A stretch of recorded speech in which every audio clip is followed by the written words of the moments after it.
Hello there, back again to do something you've already heard. You know me. It's repetition for emphasis. Um, yeah, that's a lot of words. There's a lot of words. A lot of words. You should see the Richard North Patterson novel. Like, oh my god, it's crazy. Um, it's really insane. Like, I just need to go to a law library and research all those words in those contexts because literally, like, it's 200 words in a novel, and then you you give it to somebody else and you're like, yeah, I read it. Took me a while, yeah, to read it. In fact, I had to read most pages over and over and over again. And but yeah, do I love to read? And then I realized upon actual definition of all those different words, they were words that I knew, but in context, there are just so many different definitions. It's like definition number one, two, or three, and you're like used to number one. You're like, oh, in that context, oh, that word makes sense, and then they use it in a different context. You're like, wait a minute, but Sugar doesn't like that at all, and you're like, what? Um, so yeah, these are books that I have read and I've been very inspired by, but very frustrated as well. Um, and well, yeah, I mean, I'm sure they're popularized books, but I really think they're read by the masses. And if they are read by the masses, they're read by the masses of people's colleagues. In fact, I think that the well, all oof, what's the vocabulary? It's quite extensive. That was Richard North Patterson used to be a lawyer, and so he used lots of legal terminologies in everyday context.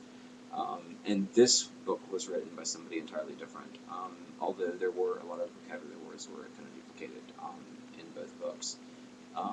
Again, it's frustrating because you know that you've heard the word before, but in context, it just throws the sentence off completely, and so you just end up feeling stupid for like the entire page, and then you go back and reread it and you define it, and you're like, oh, now it makes sense. So yeah, these books take a really long time to read. I mean, even at my age, I'm 31 years old, like, and I write, and still it's hard. Um, I don't know why. They're not one of those books that make it look smart and plain either. Like, I mean, these are books that they're really single space. They're thick, and the words are really small, and it's easy to get lost in sentences. You're like, which sentence am I on? Someone talks, you're like, what sentence was on again? Or a bird chirps, like, oh, it's pretty outside. You're like, what sentence was I on again? And it's one of those, but it's frustrating. But when you get into the actual meat of the story itself, and you realize that a lot of the words are just used just for the sheer sake of for someone to feel like they're making like an accomplishment and to teach them something. It would be a dreadful situation if the book was written like I am Sam, I am over and over. At least the author says, hey, look, I'm going to utilize the thesaurus. I'm not trying to make you feel stupid, but at least keep you engaged. And I kind of respect it. I mean, I really kind of do. Like, I really kind of do. I mean, I love both those books. I felt really dumb, and it took me weeks to define what I didn't get, and I didn't want to reread the book, though. I was like, it was good enough the first time around. I've learned a lot. Yeah, I don't know of any people in my life that could, would even read these books that I would suggest, because if these aren't the traditional books you find on, the cart, running through CJC. It's like Norm Roberts and, like really bad romance novels and, like, again, with the John Grisham, and it's a very kind of, cliche, traditional, like, paperback novel, discount bin, uh, you know, uh, like selection of books, and occasionally get really lucky and you find like a J.D. Salinger or like an Albert, whatever his name is, the one with the stranger. If you get really lucky, you might find. But James Patterson, laugh, a hot scoff. Nora Roberts, I secretly have a big crush on her. Only because she works her fucking ass off. Like, I mean, all of her novels are the same, but I don't read all her novels, but the ones that I have read, I've been really impressed by. Um, who else is there that is really kind of... Tom Robbins has really shocked me, by far. There were a couple of books that I read about sci-fi generation a while back, um, that kind of portrayed like a feminine bionic, like digital, like, how do you say, uh, loss of humanity, but the replacement of that in some, sense of, like a digital kind of format, like a bionic woman, but she wasn't like, like the Red Shoe Diaries, like she wasn't out to devour men and to be, like a succubus, or she was actually just trying to find her own, like, sexuality again in a futuristic world, like, I guess kind of like Eon Flux, but without all the, without all the, cloning and stuff. It was a great book though. I've read pieces of it. It didn't bore me at all. Um, let's see, what other books have I read that have been really, really intense? Let's see.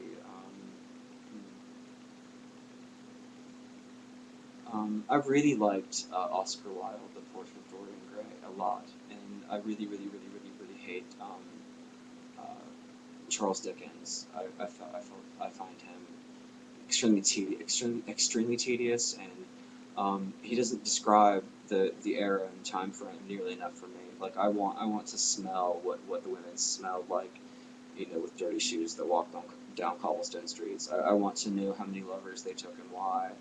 I want to know. I want to be able to taste the I want to be able to taste that the phlegm of disease in the back of your throat, and everyone just chases it with whiskey, like, that whole time period that Charles Dickens lived through. And I mean, all his works. I mean, believe me, they're profound, they're beautiful. But would I read them again? No.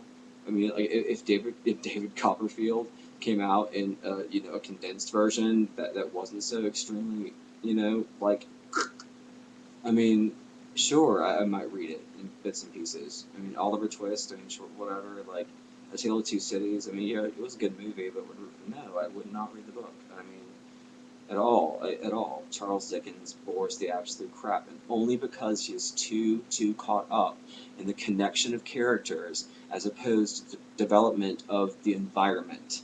And so it's all just about socializing, and this is what he said, she said, crap, and but you have nothing to base their conversation on, like, is there a candle burning? What does it smell like? What does it make her smell like? Is she angry? It's all just very, and was life really like that? And if so, like, Charles, did he live that life of aristocratic bullshit? It's just not interesting to me. I mean, those are the people who would have been torturing people like me. I mean, so why would I be reading books about, their their you know their biggest choice of the day is to buy the pink expensive hat or the blue one, and then to make fun of so and so because her boyfriend dipped out to go with somebody else who with a wealthier family. Like, I don't have these problems. Like, I don't really understand why America expects people in real life to read these books and have these problems. Nobody has those fucking problems. I mean, I'm intrigued by, the setting, like cobblestone streets and horse-drawn carriages, but, like, literally, I mean, if you want to make a classic, write it in terms that people can understand and respect, not just because it's aristocratic. No, yes, and tea and trumpets, and who does that shit? I mean, really, really.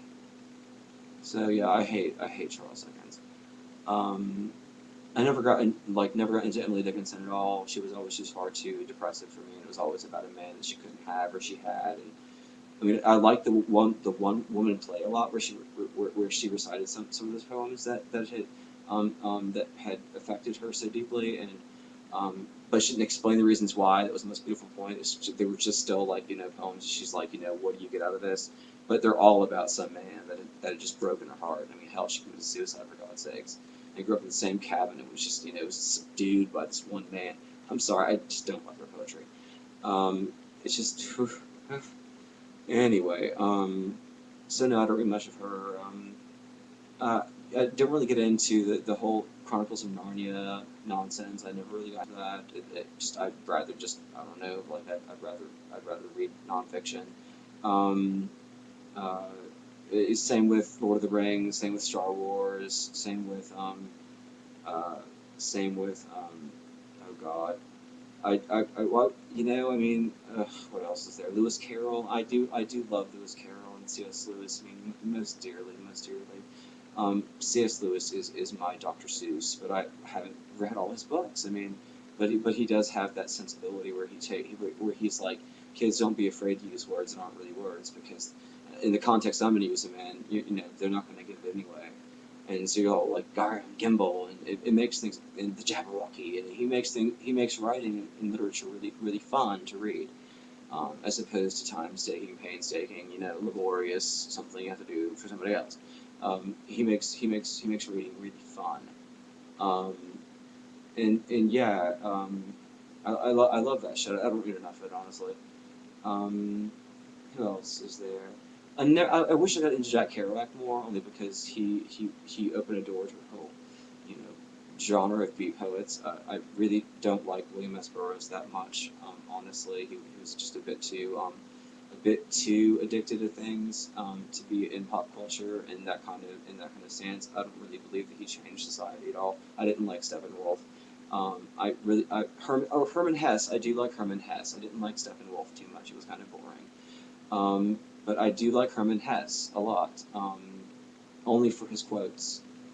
I've never really actually had the opportunity to really dive into his books. Um, who else is there that has affected my life? Um, I really do like J.K. Rowling a lot. I only got through Goblet of Fire, but I love the books. They're just a little they're under grammatically they're a little beneath me, and I really do get lost in what she's trying to say about, you know, the connection between everything else, and there's not enough Latin. I don't believe there's just not enough Latin involved, at all. Um, and there isn't enough, like, you know, discussion about, you know, like geographical factual things happening at that point in time on the globe. Like, it'd be nice for there to be correlations between the magics the magical confrontation that's happening, on Earth, you know, in this other dimension, and what's happening on the, you know, the real on the Muggle plane. Like, I mean, and if like, I would like to have known more. Like, I mean, how is this magical conflict affecting, you know, the Earth and people? Um, I don't think she dove into that nearly enough, at all. That's just my personal opinion. Um, but I really like her a lot. I think that I think she's just an incredible author. Um, it's just again, I don't know. I think that she doesn't watch enough news or something. But societally, I mean, and religiously, she touches on nothing, but touches on everything without having to talk about it. And her ability to evade, you know, like being judged for her opinions by just calling it fantasy and, you know, calling it creative writing. Like, I respect that. I mean, like, the undertones of her beliefs are insane. Um, and I mean, if you can read through, you know, what you know, all the fantasy bullshit, and actually get down to what she believes, you're kind of like, should I be shocked or should I appreciate this? And she doesn't care. I mean, she's a billionaire. She's like, fuck you, I don't care what you think about me, you know. But she has to sell herself as a person who believes that Christianity is the best way, knowing that she's from England, and she knows how corrupt Christianity is there. Um, and so I don't know, I feel like she feels guilty for having to undermine, you know, what the entire story actually, you know, what it's about, for the sheer sake of selling books and not offending people. So that's one of the problems I have with her as a writer. Um, but yeah, no, she's good. I'm not gonna lie. Anyway, last but not least, who else is there? Not so much into the Tropic of Cancer, Henry Miller on East End. I'm not so much in that sex crazed bullshit, at all. Who else do I like a lot?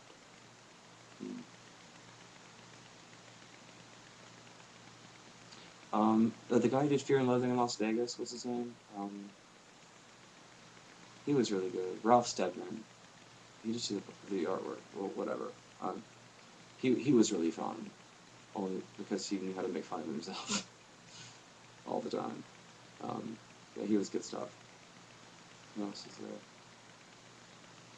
I'm sure there's tons.